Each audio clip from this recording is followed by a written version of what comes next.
नमस्कार, स्वागत है आपका the Veer Bharat news times में। कल है महाकुंभ का पहला शाही स्नान। 13 अखाड़े करेंगे शाही स्नान। शाही स्नान से पहले फटा कोरोना बम, संतों सहित 401 मिले पॉजिटिव। 12 अप्रैल को महाकुंभ का पहला शाही स्नान, संतों ने बताया महत्व। राम सेतु का पत्थर बना कुंभ में आकर्षण का केंद्र, आप भी घर बैठे कीजिए दर्शन।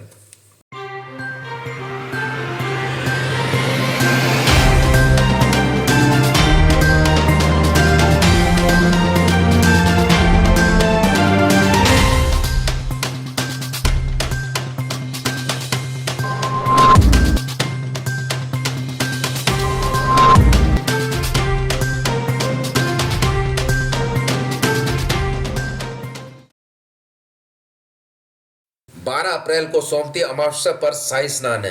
कल महाकुंभ के पहले शाही स्नान पर सभी 13 अखाड़े गंगा में शाही स्नान करेंगे, जिसमें 7 सन्यासी अखाड़े, 3 बैरागी और 3 वैष्णव अखाड़े हर की पौड़ी ब्रह्मकुंड पर शाही स्नान करेंगे। प्रशासन द्वारा इसी क्रम में शाही स्नान कराने की व्यवस्था की गई है। सबसे पहले निरंजनी अखाड़ा अपने साथी आनंद अखाड़े के साथ अपनी छावनी से 8:30 बजे चलेगा और हर की पौड़ी पहुंचकर गंगा में शाही स्नान करेगा। उसके बाद 9 बजे का समय जूना अखाड़ा अग्नि आह्वान और किन्नर अखाड़े को दिया गया है। 9:30 बजे महानिर्वाणी अपने साथी अटल अखाड़े के साथ कनखल से हर की पौड़ी की ओर रुख करेगा। उसके बाद तीनों बैरागी अखाड़े श्री निर्मोही अणी, दिगंबर अणी, निर्वाणी अणी 10:30 बजे हर की पौड़ी पहुंचकर शाही स्नान करेंगे। उसके बाद श्री पंचायती बड़ा उदासीन अखाड़ा दोपहर 12 बजे अपने अखाड़े से हर की पौड़ी की ओर रुख करेगा। उसके बाद श्री पंचायती नया उदासीन अखाड़ा 2:30 बजे अपने अखाड़े के साधु संतों के साथ हर की पौड़ी पहुंचकर स्नान करेगा। आखिर में श्री निर्मल अखाड़ा 3 बजे हर की पौड़ी पहुंचकर स्नान करेगा। इस बीच हर की पौड़ी ब्रह्मकुंड पर सुबह 8 बजे से आम श्रद्धालुओं के लिए प्रवेश वर्जित रहेगा। मेला प्रशासन द्वारा जारी की गई गाइडलाइन के अनुसार पब्लिक किसी भी अन्य घाट पर स्नान कर सकती है। इस अवसर पर श्रद्धालुओं को कोरोना प्रोटोकॉल और कोरोना SOP का पालन करना होगा। इस शाही स्नान पर हरिद्वार आने से पहले श्रद्धालुओं को 72 घंटे पहले की कोरोना की जांच रिपोर्ट अपने साथ लानी होगी। हरिद्वार कुंभ मेले में शाही स्नान से पहले कोरोना बम फटा है। सोमवार को हरिद्वार में शाही स्नान होना है और 401 नए केस मिलने के बाद जिला प्रशासन में हड़कंप मचा हुआ है। हरिद्वार देश भर में कोरोना महामारी का प्रकोप लगातार बढ़ रहा है। हरिद्वार में आयोजित हो रहे महाकुंभ में शाही स्नान से पहले कोरोना बम फटा है। आज धर्मनगरी हरिद्वार में 401 कोरोना पॉजिटिव पाए गए। इसमें अखिल भारतीय अखाड़ा परिषद के महंत नरेंद्र गिरी सहित जूना अखाड़े के कर्मा गिरी और जूना अखाड़े के नितिन गिरी भी शामिल हैं। बता दें कि सोमवार हरिद्वार में शाही स्नान प्रस्तावित है और देश विदेश से बड़ी संख्या में श्रद्धालु गंगा स्नान के लिए हरिद्वार पहुंच रहे हैं। महाकुंभ में देश के कोने कोने से बड़ी संख्या में सभी अखाड़े के साधु संत हरिद्वार में डेरा जमाए हुए हैं। कोरोना महामारी के खतरे को देखते हुए मेला स्वास्थ्य विभाग द्वारा बड़े पैमाने पर कोरोना की टेस्टिंग की जा रही है। उसमें सभी अखाड़ों के साधु संत भी शामिल हैं। आज धर्मनगरी हरिद्वार में 401 लोग कोरोना पॉजिटिव पाए गए, जिसमें अखिल भारतीय अखाड़ा परिषद के अध्यक्ष महंत गिरी सहित अन्य कई साधु संत शामिल हैं। इसके अलावा कई बड़े साधु संतों की कोरोना रिपोर्ट आनी बाकी है। लगातार बढ़ रहे कोरोना मामलों से साधु संतों में भी हड़कंप मचा हुआ है। शाही स्नान से पहले आए कोरोना के मामलों से साधु संतों के शासन प्रशासन की चिंता बढ़ गई है। कोरोना के बढ़ते मामलों और शाही स्नान को देखते हुए अब मेला प्रशासन की चिंताएं भी बढ़ गई हैं। मेला प्रशासन ने कुंभ में पहुंच रहे सभी साधु संतों से कोरोना गाइडलाइन का पालन करने की अपील की है। धर्म नगरी में चल रहे महाकुंभ में 12 अप्रैल को पहला शाही स्नान होने जा रहा है।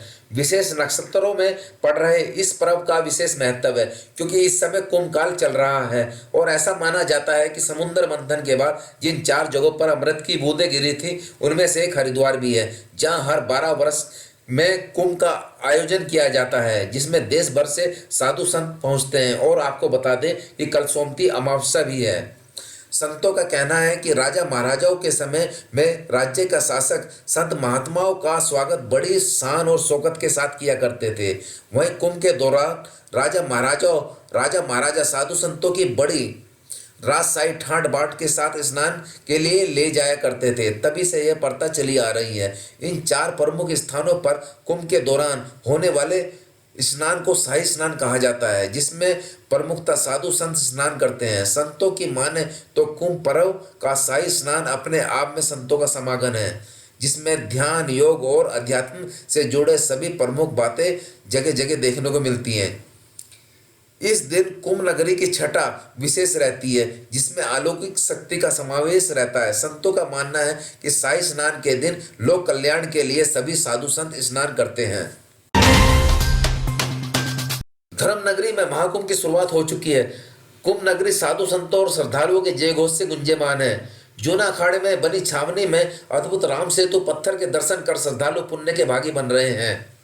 यह रामेश्वर से लाया गया पत्थर पानी में तैर रहा है, जो लोगों के बीच कौतूहल का विषय बना हुआ है। मान्यता है कि यह राम सेतु पत्थर करीब 9000 वर्ष पुराना त्रेता युग का है, जो आज कलयुग में साधु संतों और गुरुओं की धरोहर है। धार्मिक मान्यता है कि जब लंकापति रावण की कैद में मां सीता को मुक्त कराने के लिए प्रभु श्री राम दक्षिण दिशा में चले तो भारत के समुद्र तट रामेश्वर पहुंचे, तो सामने विशाल समुद्र होने की वजह से उनका लंका पहुंचना मुश्किल था। तब नल और नील नामक 2 वानरों ने पत्थरों पर राम नाम लिखकर लंका और रामेश्वर के बीच सेतु बनाया था, जिसके बाद श्री राम और वानर सेना लंका पहुंची और रावण का वध कर मां सीता को श्री राम मां सीता को लेकर अयोध्या लौटे थे।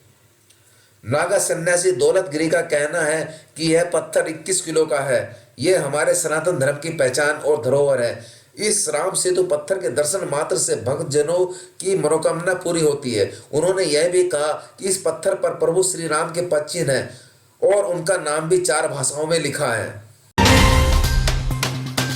विधानसभा अध्यक्ष प्रेमचंद अग्रवाल रामनगर पहुंचे। इसके बाद उन्होंने कार्बेट पार्क का भ्रमण किया। वहीं उन्होंने कहा कि गैरसैंण को ग्रीष्मकालीन राजधानी तो बना दिया गया है, लेकिन अब वहां विकास की जरूरत है। अग्रवाल ने कहा कि गैरसैंण और उसके आसपास के पहाड़ी क्षेत्रों का विकास होने की जरूरत है। इससे वहां के स्थानीय लोगों को काफी सहूलियत मिलेगी। उन्होंने कहा कि पहाड़ के लोग भी यही चाहते हैं कि पहाड़ी क्षेत्रों का विकास हो, इसलिए उत्तराखंड को एक अलग राज्य बनाने की मांग की गई थी। अगर पहाड़ी क्षेत्रों में विकास हुआ होता तो शायद उत्तराखंड को एक अलग राज्य बनाने की मांग न हुई होती। समाजवादी पार्टी के राष्ट्रीय अध्यक्ष अखिलेश यादव कुंभ में हिस्सा लेने के लिए हरिद्वार पहुंचे हैं। इस दौरान अखिलेश यादव ने तमाम साधु संतों से मुलाकात की। अखिलेश ने शंकराचार्य स्वरूपानंद सरस्वती से मिलकर उनका आशीर्वाद लिया। इस दौरान उन्होंने तमाम मुद्दों पर बात की। बंगाल चुनाव पर बोलते हुए अखिलेश ने कहा कि बंगाल में दीदी जनप्रिय नेता हैं। बंगाल की जनता परिवर्तन नहीं चाहती, बल्कि वह दोबारा ममता को चुनने जा रही है। इसके साथ ही उत्तराखंड में होने वाले विधानसभा चुनाव पर अखिलेश ने कहा कि पार्टी भविष्य में तय करेगी कि हमें उत्तराखंड में कितनी सीटों पर चुनाव लड़ना है। समाजवादी पार्टी के राष्ट्रीय अध्यक्ष अखिलेश यादव कुंभ में हिस्सा लेने के लिए हरिद्वार पहुंचे। इस दौरान अखिलेश यादव ने तमाम साधु संतों से मुलाकात की। अखिलेश ने शंकराचार्य स्वरूपानंद सरस्वती से मिलकर उनका आशीर्वाद लिया। इस दौरान उन्होंने तमाम